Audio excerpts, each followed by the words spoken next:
My name is Emily Carter, and I grew up in a small town in Ohio where everyone knew everyone else's business.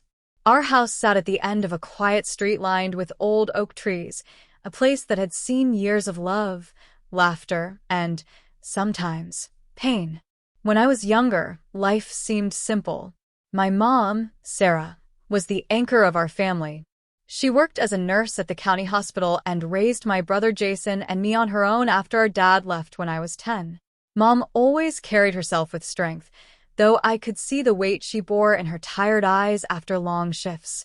Despite her exhaustion, she never let us feel unloved. Jason was older than me by 3 years. He was charismatic, funny, and for a long time my hero. He was the one who walked me to school, who stood up for me when kids teased me, who taught me how to ride my bike. But as he grew older, something inside him changed. By the time he was in high school, he was hanging around the wrong crowd, skipping classes, and constantly clashing with Mom. I was 15 when everything fell apart. Jason, 17 then, got into serious trouble. It wasn't the small things anymore, like sneaking out or talking back. It was something heavier. One night, he came home late, his hands shaking, his clothes dirty. Mom confronted him, and the shouting was loud enough for the neighbors to hear. I stood at the top of the stairs, clutching the railing, my heart pounding. Jason had been caught stealing from a local store, and worse, he'd gotten involved with some kids who were messing with drugs. Mom was devastated. She cried in the kitchen that night while Jason stormed off, refusing to apologize. A week later, after another explosive argument, Jason packed a bag and left. The sound of the front door slamming echoed in my chest like thunder. I thought I'd never see him again. Months passed and life went on. Mom kept working, and I tried to focus on school. I missed my brother, but a part of me felt betrayed. He had chosen that path, leaving us behind. Whenever Mom looked at his empty chair at the dinner table, her face would grow quiet, her fork still in her hand, as though she was eating beside a ghost. Then, 2 years later, when I was 17, Jason came back. I remember that night vividly. It was late, and I was doing homework in my room when I heard the knock at the door. A heavy, hesitant knock. Mom answered, and I heard her gasp. I ran to the hallway and saw him standing there. Jason. Older, worn, thinner than I remembered. His eyes looked tired, like he had lived a lifetime in those missing years. "Mom," he said softly, his voice cracking. "I'm sorry. Can I come in?" For a moment, silence filled the space between us. I thought Mom would shut the door, tell him he couldn't just walk back into our lives after all he had done. But instead, she reached out, touched his cheek, and pulled him into a hug. "Of course, Jason," she whispered. "This will always be your home." I stood frozen on the stairs, disbelief rushing through me. My brother, the same boy who had broken Mom's heart, who had walked out on us without a second thought, was being welcomed back like nothing had happened. That night, as Jason sat at our table again, Mom made his favorite meal, meatloaf and mashed potatoes, though he hadn't had that in years. I sat there, pushing food around my plate, bitterness building in my chest. He talked about how he had struggled, how he wanted to do better now, but I couldn't shake the memory of the pain he had caused. Later, in my room, I whispered to myself, Mom let him back in, but I knew what he'd done. Because the truth was, Jason hadn't just left us. Before he disappeared, he had done something far worse, something I had never told Mom. The night he left, before the shouting and the slamming door, I had caught him in my room. He wasn't there to hurt me, no. It wasn't that kind of story, but he had taken the envelope of cash Mom had been saving for my college application fees. I'd hidden it in a shoebox under my bed.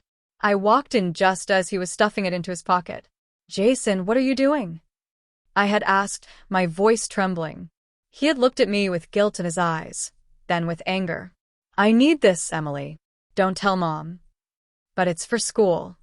I said don't tell her, he had snapped, his voice sharp and final. I had been too scared to argue further. I let him go. That money was gone, and so was my trust. Now here he was, sitting in our kitchen again, Mom smiling at him like the prodigal son had returned. But I couldn't forget. I couldn't forgive, Not yet. Over the next weeks, tension hung in the air. Jason tried to help around the house, tried to show he had changed. He got a part-time job at a local garage and came home with grease on his hands, smelling of oil and sweat. Mom praised him for every little thing, as though afraid he might vanish again if she didn't encourage him. But I watched. I remembered. One evening, as I came downstairs, I found Jason standing in the kitchen with Mom. She was laughing at something he said, her eyes filled with warmth. Then he glanced at me, and for a second, I saw the same boy who used to push me on swings, who once stayed up all night helping me build a science project. My heart wavered. But then, the memory of that stolen envelope returned, and my chest hardened again. Weeks turned into months. Slowly, I began to see changes. Jason kept his job, started attending night classes, even joined us at church on Sundays. He didn't storm out when things got hard anymore. He stayed. One night, as I sat at my desk writing an essay, Jason knocked on my door. "Can we talk?" he asked quietly. I hesitated, then nodded. He stepped inside, looking awkward, his hands shoved in his pockets. "I know you don't trust me," he began. "And I don't blame you. I messed up, badly. But I want you to know, I remember what I did. All of it. Even the money I took from you." My breath caught. He knew. He remembered. "I've wanted to tell you for a long time," he continued, his voice breaking. "I was desperate and I was stupid. I hated myself for it. I don't expect you to forgive me, but I'm sorry, Emily. Truly sorry." The tears I had been holding back for years finally spilled over. "Do you know what that did to me? To Mom? You left us with nothing." "I know," he whispered, his eyes shining. "But I'm here now, and I want to make it right." For the first time in years, I saw the brother I used to know. Not the reckless boy who had run away, but the boy who had once protected me from bullies, who had shared secrets with me under the covers with a flashlight. It wasn't instant forgiveness, but it was the start. Mom never knew about the envelope of money. I never told her. That was a secret Jason and I carried between us. Over time, I saw him keep his promises. He stayed. He worked. He helped. And little by little, the bitterness in my chest softened. Because sometimes people do change. Sometimes letting someone back and gives them the chance to rebuild what was broken. And though I'll never forget what Jason did, I learned that forgiveness isn't about erasing the past, it's about giving the future a chance.